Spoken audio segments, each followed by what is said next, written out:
Lieutenant Commander Jake Viper Dalton didn't hide his smirk when Captain Sarah Moore entered the briefing room that morning. Another Pentagon desk officer here to critique people who actually knew how to fight.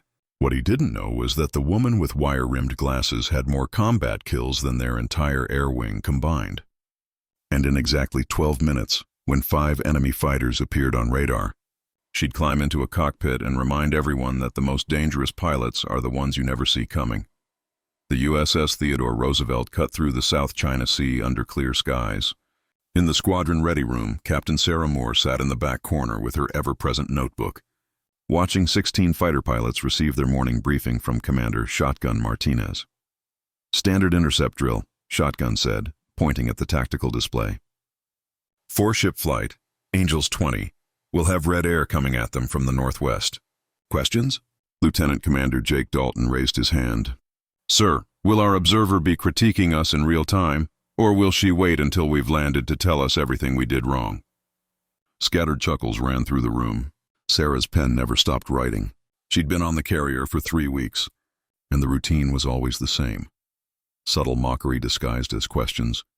Assumptions she'd never been in a fighter cockpit. The underlying conviction that headquarters sent analysts to justify budget cuts and nothing more. What they couldn't see was that Sarah was tracking every detail of the briefing. Wind speeds, cloud cover, the carrier's position relative to international boundaries, distance to nearest hostile forces. Her cover story as an analyst was perfect because she could actually do the analysis. She just happened to be capable of much more. What nobody knew was that Captain Sarah Moore had spent 4 years flying missions in aircraft that officially didn't exist, over airspace where American pilots officially never operated. She'd logged 2,400 combat hours. She had 14 confirmed air-to-air kills. She'd turned down command positions twice because command meant less flying. Then her stealth fighter took a missile hit over contested airspace one night.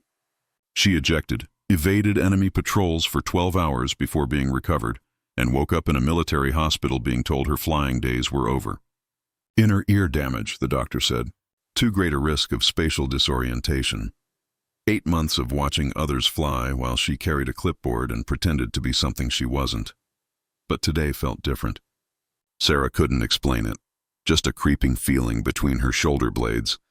The kind that had kept her alive in situations where instinct mattered more than instruments. She made her way to flight control, found her usual observation spot, and watched as 4 FA-18 Super Hornets taxied to the catapults. Viper and Torch were flight leads with Jester and Lieutenant Snake Patterson on their wings. Within 5 minutes, all 4 aircraft were airborne and formed up, heading northwest to the training area. 4-ship departed, announced the air boss. Red air launching. From Guam in 15 minutes. Then, the speaker crackled with a transmission from the combat information center that froze Sarah's blood. Flight control. CIC. We have multiple unidentified radar contacts bearing 285. Range 175 miles, speed 500 knots. Count as 5 aircraft in tactical formation. Transponders off. Sarah was on her feet instantly, moving to the radar display before the air boss could even respond. CIC, flight control. Confirm that's not our red air opposition. Negative, flight control. Red air is still on the ground at Guam. These contacts are from the northwest. Profile consistent with hostile fighters. The Hawkeye early warning aircraft responded immediately. Home plate, Hawkeye. 5 bandits confirmed. Profile consistent with J-20 stealth fighters. They've crossed into international waters and are on intercept course for your training package. J-20s, China's most advanced stealth fighters. 5 of them hunting 4 American pilots who thought they were on a training exercise. Sarah's mind shifted instantly from analyst mode to combat mode. She studied the radar display, calculating intercept angles, fuel states, weapons ranges. The geometry was bad. The training package was 60 miles northwest, flying straight and level, completely unaware. The enemy fighters were positioning for a classic ambush. Recall the training package, Commander Martinez ordered. Get them to turn around immediately. Belay that order, Sarah said, her voice carrying an authority that made everyone in flight control stare. Sir, if you recall them, those hostiles will know we've detected their approach. Right now we have a brief window where they think they have surprise on their side. Captain Moore, with all respect, this is a tactical situation, which is exactly why you need to listen to me. Sarah stepped to the tactical display. These J-20s are setting up a pincer movement. If our pilots abort now, the hostiles will adjust and still have the advantage. We need to warn our aircraft, get them into defensive posture, and launch more fighters immediately. The air boss looked at her with sudden intensity. You talk like someone with combat experience. That's because I have combat experience more than anyone else in this room. Sarah met his gaze directly. Sir, I can guide you through the tactical response, or I can climb into a cockpit and handle it myself. But we're wasting time with this conversation while American pilots are about to die. 3 seconds of silence. Then the air boss made a decision that would change everything. Captain, you're not flight certified for carrier operations. I have over 300 carrier landings. I'm more certified than half the pilots on this ship. Sarah removed her wire-rimmed glasses, set them on the console. Without them, her eyes were different. Harder, colder, the eyes of someone who'd killed enemy pilots and slept fine afterward. There's a ready bird on Cat 2. I can be airborne in 4 minutes. I can reach our training package before those hostiles get weapons lock, but I need authorization now. Commander Martinez stepped forward. Captain, if you're wrong about this, if I'm wrong, you can court-martial me. If I'm right and we do nothing, you'll be writing letters to 4 families explaining why their pilots died while we debated regulations. She moved toward the door. I'm getting in that aircraft. You can either authorize the launch or explain to an admiral why you stopped me.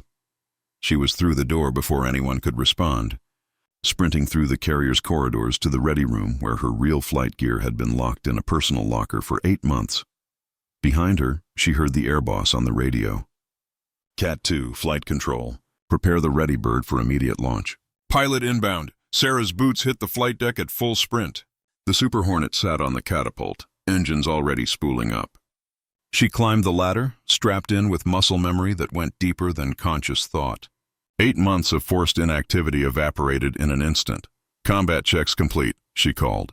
Ready for launch. The canopy came down. And for the first time in 8 months, Sarah Moore felt like herself again. The launch officer appeared and ran through the final signals. Sarah brought her right hand up in sharp salute. I'm ready. I trust the machine. Send me! The launch officer touched the deck. The catapult fired. 0 to 165 miles per hour in under 2 seconds. The crushing acceleration, the deck edge vanishing, that terrible moment of free fall before the wings caught air. And then she was flying, climbing away from the carrier. And everything that had been wrong for 8 months suddenly became right again. Strike. Reaper is airborne, she transmitted, using her old call sign without thinking. Request vectors to training package and hostile contacts, the Hawkeye controller responded. Reaper Hawkeye, training package is bearing 325, range 58 miles, Angels 20. Hostiles are bearing 318, range 80 miles, Angels 25. They're in attack formation and will reach weapons range in 4 minutes. Sarah banked hard left. Climbing, throttles in full afterburner, Hawkeye. Patch me through to the training package. Sarah keyed her mic, her voice carrying absolute authority. Viper, Torch, this is Reaper. Terminate training exercise immediately. You have 5 hostile stealth fighters approaching from your 11 and 1 o'clock. Range 40 miles. They have radar lock on your aircraft. This is not a drill. Execute defensive split now. 2 seconds of silence. Then Viper's voice, confused and irritated. Unknown caller, this is a closed training frequency. Lieutenant Commander, this is Captain Moore, and in 3 minutes you'll be dead if you don't listen. Break right immediately. Torch, break left. Create separation. Go defensive. Do it now! Radar warning! Jester's voice cut through suddenly. Multiple locks. Someone's painting me. That would be the 5 J-20s about to kill you, Sarah said, her aircraft screaming through 25,000 feet. Viper, Torch, execute the break now. I'm 40 miles out and closing fast. This time Viper didn't argue. Sarah heard his engine note change as he executed a hard defensive break. Reaper, Hawkeye. Hostiles are splitting. 3 contacts continuing to Viper and Jester, 2 contacts breaking north to Torch and Snake. Sarah checked her tactical display, ran calculations at combat speed. Hawkeye, range to northern group. 28 miles and closing. They've locked you, Reaper. They know you're there. Good. That meant they'd shifted attention from the training package to her. Sarah selected her first AM-120 AMRAAM, designated the lead hostile in the northern group. The missile's seeker locked with a solid tone, Fox 3. The AMRAAM dropped from her wing and ignited, accelerating to Mach 4 as it chased its target. Sarah immediately selected her second missile, locked the second hostile, fired. Fox 3, second target. Reaper, Hawkeye. Both hostiles defending. First just went ballistic. Splash. Confirm splash on first contact. Second hostile is splash. 2 kills, Reaper. Sarah was already turning hard toward the remaining 3 J-20s. Viper, Torch, go active with your radars. Illuminate those 3 remaining bandits. When I call Fox 3, take your shots. Understood. Understood, Reaper. This is Viper. How are you doing this? Who? Questions later, killing now. Understood. Understood. Standing by. Sarah's radar had the 3 remaining hostiles. They'd broken off from the training package and were turning toward her. 3 stealth fighters who'd just watched their wingmen die and wanted revenge. She selected her third AMRAAM, locked the lead aircraft. Her radar warning receivers screamed. One of the J-20s had fired at her. Sarah's mind split into parallel tracks.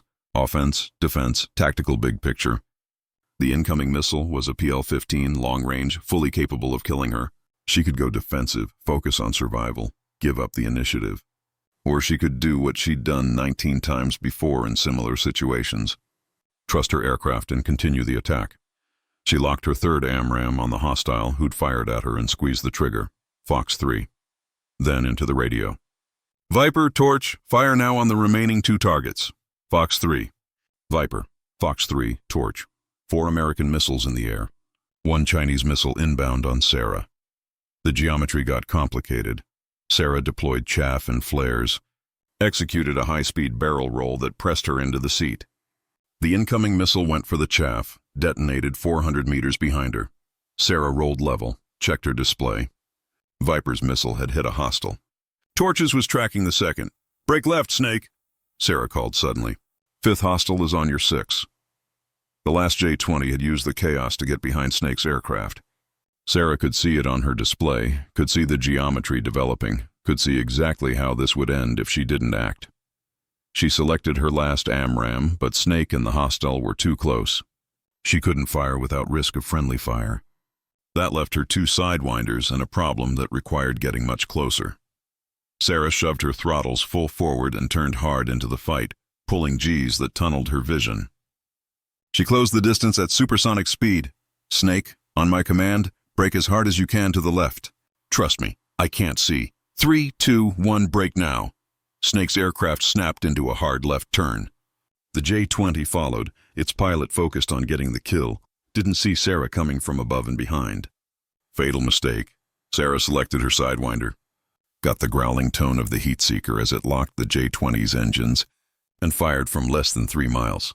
Fox 2, the sidewinder leaped from its rail and tracked the hot exhaust of the J-20. The enemy pilot realized his mistake 1 second too late.